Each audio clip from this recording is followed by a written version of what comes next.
In this life that I'm living, I pray I make it through the night. As I ride through my city, I'm thinking, look. Welcome back to the Fighter's Eye podcast. Today we got regional MMA fighter Rjay Casper. How are you today, sir? Good, man. How about you? I'm good. I'm good. When I was practicing the notes, I kept calling you Rjay. I don't Yeah, know why. Like to myself, I was like writing the questions, and I was like imagining myself asking them, and I was like Rjay, and I was like, bro, it's RJ. I don't know where I came up Rjay from.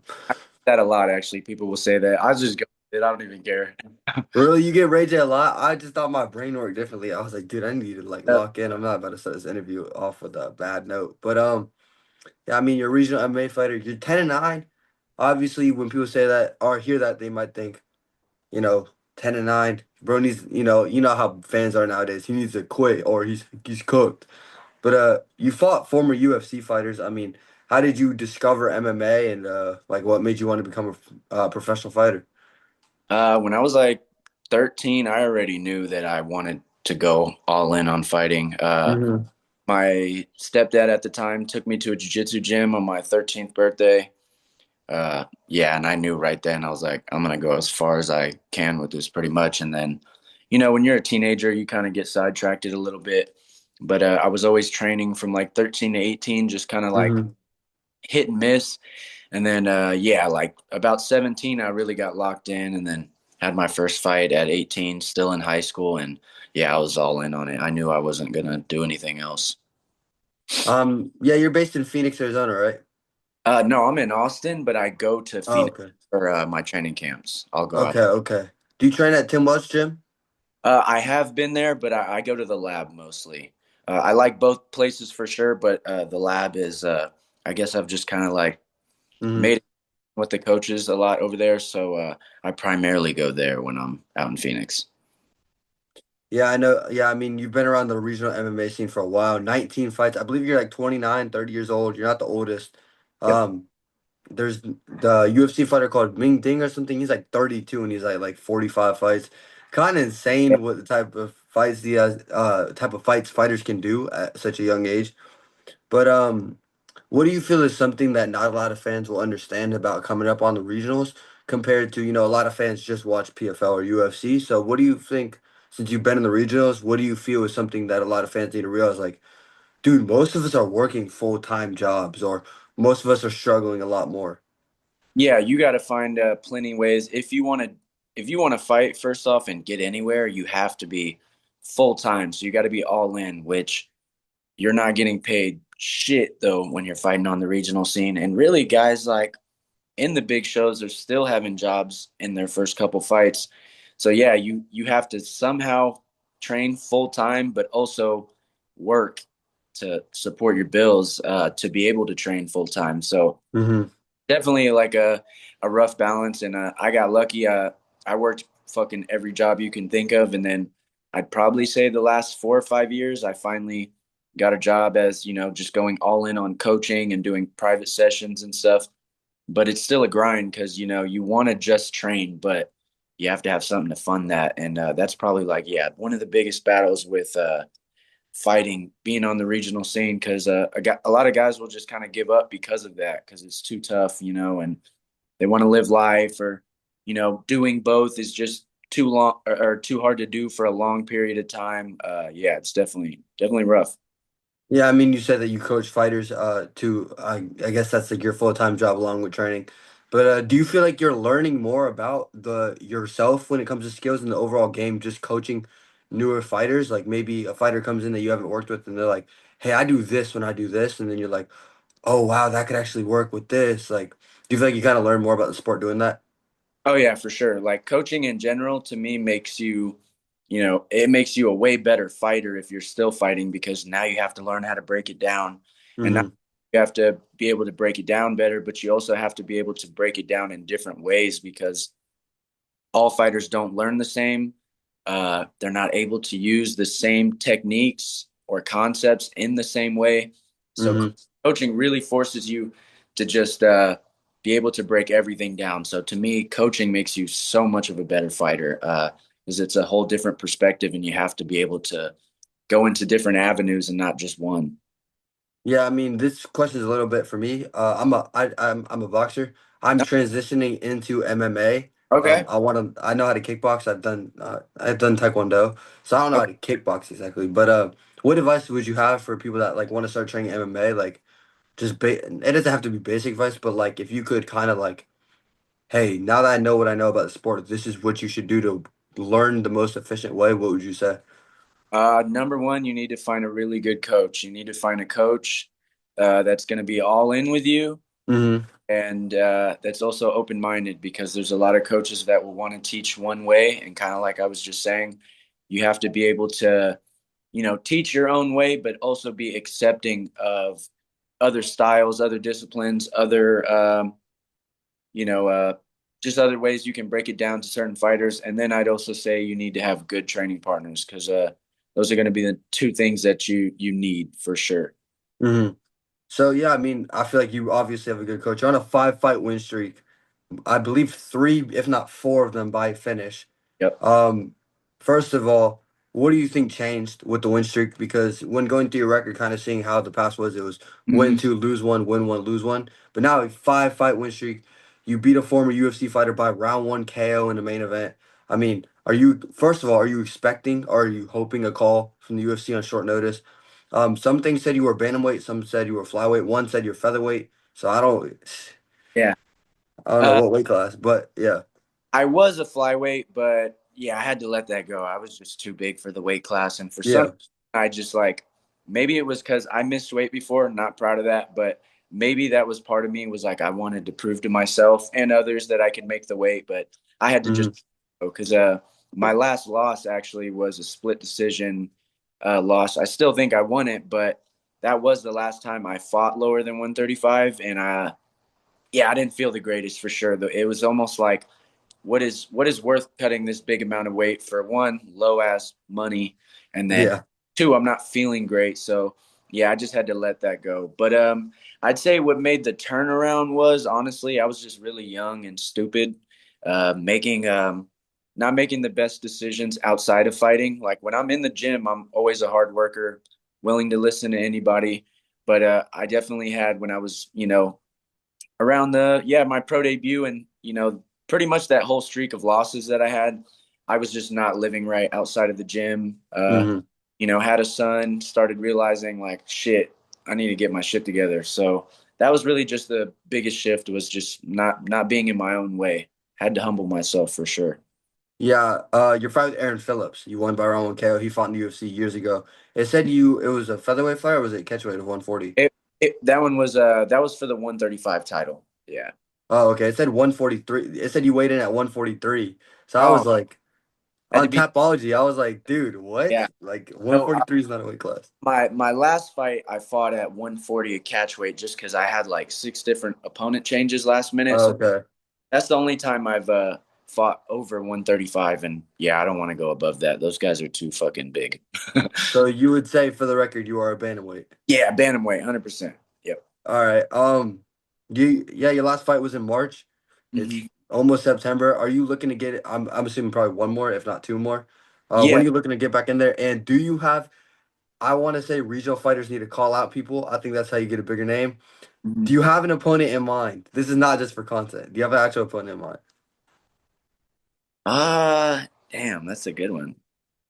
I wouldn't really say I have a person, but I have locations. Like, I really just want to fight anywhere but Texas. I've pretty much fought anybody over here, and I've just fought here so many times. It's more of like I just want to fight guys that like somewhere in New York or Boston or California. Florida. Yeah, Florida. Like I just want to fight somewhere outside of here, and just because Mm-hmm. one, that's what you're gonna do if you're fighting the UFC. You're gonna have to go everywhere, and Yep. yeah, I like just being uncomfortable and going to new places and seeing new places as well. So I don't know if I would say a person, but I don't know. I do want UFC vets as well. To me, that's like what looks the best for me. I know I'm not stupid. I know my position. I need to win more fights to get into the UFC. So UFC vets would definitely be like who I would want next. I haven't a person. It's somebody you already fought. I feel like you know who I'm gonna say because they were in the UFC. Um, You lost to them, Cameron Smootherman. Oh yeah, yeah, He got KO'd by Casper. First of all, yeah. dude, Casper damn near killed him. I actually thought he lost his life for a second. I was scared for him, but Yeah, he's on I the didn't, regionals again. yeah, he just had a tough break in the UFC. Actually, me and him became pretty cool friends. Uh, Right after me and him fought, he invited me to come out and train, and I actually took him up for it. And I trained with him. I'd probably say a good year. I was driving to Houston every week to go train with them, just because my team that I have now wasn't developed yet. So if you live in Austin, you kind of got to drive a lot because there wasn't a lot of MMA at the time. yeah. I was training with him quite a bit, and I actually love training with him. And we've talked about actually getting back to training together. So Oh, okay. Never mind then. I wouldn't say I wouldn't fight him if he asked for it, but I wouldn't look for it. Plus, I want to fight I want to fight surging guys that pretty much wins that guys will be like, okay, he deserves to get the call. I don't feel good fighting people like off of a loss or anything, especially someone that I've gotten pretty close with. He would have to say he wanted it before I would, pretty much. Would you fight? I know you just said you don't want to fight a guy for loss. If they were on the contender series and lost, would you fight them? Considering Dana White knew who they were to get put on the Yeah, contender series. Yeah, yeah, sure. I think if you're like at the point where it's like, hey, this could be the call, then yeah, I'm pretty yeah. much fight whoever. It's just yeah, it's got to make sense, I guess. I know I need a couple more wins, so whoever. Yeah. So you feel probably 2027 you could get that call on, like, truthfully. Yeah, yeah, maybe 2027, or maybe it's not even the UFC. Maybe it's Risen or MVP or PFL. PFL. They end up. I think it'll be something like that. I've kind of made amends with, I want the UFC. That's everybody's dream, but I also just want big fights and I want to get paid. Dude, I hope you fight in Tampa, Florida. That's where I live. That'd be sick. That would be sick. I would definitely go, bro. Without a Yep. doubt, I'd definitely go. You have an 80% KO rate, which is kind of fucking insane. Mhm. So, first of all, do you feel like you just have the natural power, or where did you get this finishing ability from? Because a lot of people coming up on the regionals don't. They do have some KOs, but I mean they're mostly against low level guys. You Yeah. fought good guys like Cameron Smootherman and like Aaron Phillips, and you Mhm. KO'd him around one. I mean, who does that to Aaron Phillips? So Yeah. I mean, yeah. Yeah. It's funny because as an amateur, I think I only have one knockout, and I actually Mm. that I couldn't knock anyone out. But I had a really good boxing coach. He just got me like he really made my fundamentals strong, and then I started realizing, yes, it's a natural punching ability, which I do believe I have, but also I think it's timing. Like the way you're able to run people into shots or catch people is, I think, what I'm better at more than punching power ability. I think I just have really good timing. Do you hunt for the KO, or would you kind of be looking to prove criticism wrong? Because I know people would look at your topology or your record and go, "Oh, he's a KO artist." Yeah. I mean, I think you have one submission, I believe.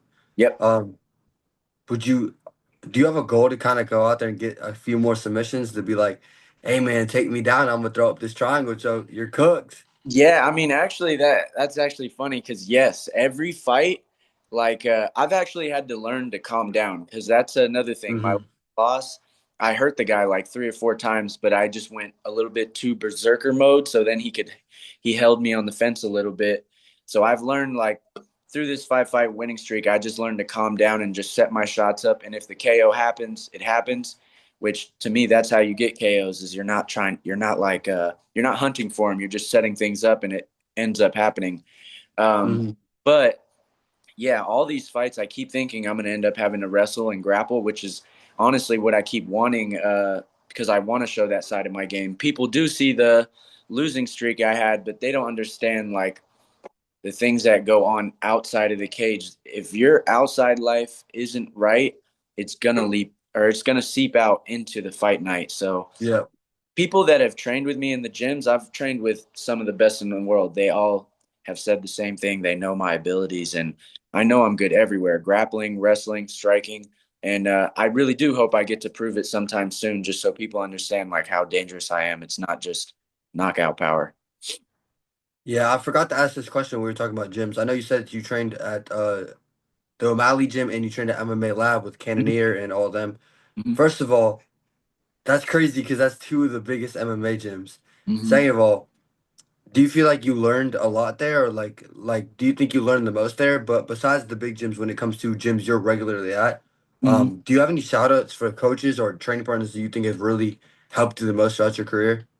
You can say Uh, their names. oh yeah, definitely. So at the lab, I really like going there. One, it just gets you uncomfortable when you're in the same Mm-hmm. all the time.